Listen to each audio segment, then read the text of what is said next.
Ni ndani ya makao makuu ya QFK Motors. Tupo ndani ya SJG kama unavyoona, namsalimia mwenzangu pale. Ni Subaru Forester zimefika kwenye makao makuu ya QFK Motors. Bwana, juzi tulikuwa na mjadala wa kutosha kuhusu habari ya SJG na SJ5.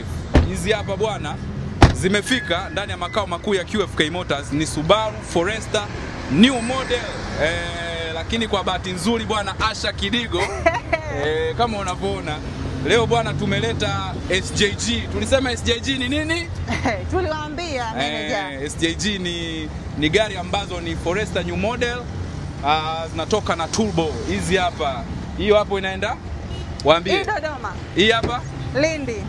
Tuliwaambia bwana mwaka huu QFK Motors hii ni best Japanese car katika uuzaji wa magari. Katika gari ambazo tumezileta nyingi QFK Motors ni hizi. Na kama unavyoona bwana Asha Kidigo, siku ile tuliwaambia hii gari yenye turbo huijui, isokuwa na turbo hauijui, zinachanganya. Asante. Kabisa. Kwa mfano kama ile gari ambayo tumekabidhi last time ilikuwa hivi, si ndio? Lakini ilikuwa na nini? Nani turbo?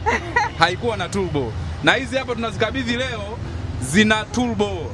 Na njia ya kupata turbo ni rahisi. Kwenye ile model code ukishaona ni SJG, na nyingine wakati mwingine huwa zinatoka na XT. Yeah. Spoiler ile pale kama unavyoona, XT tunaiongelea ni hapa. Japokuwa sio kwamba gari zote zitakazotoka zikiwa ni turbo zitatoka na hiyo nembo ya XT, kwa sababu hilo ni andishi tu. Sisi tunachodili nacho ni model code. Model code ambayo inakuwa inadili zaidi na upande wa aina ya engine. Kwa hiyo bwana wa Tanzania, QFK Motors leo tumeingiza misumari kama unavyoiona. Hiyo hapo inaenda Lindi kwa mteja wetu. Hiyo hapo inaenda chuma inaenda Dodoma. Hii ni Subaru ya mwaka 2014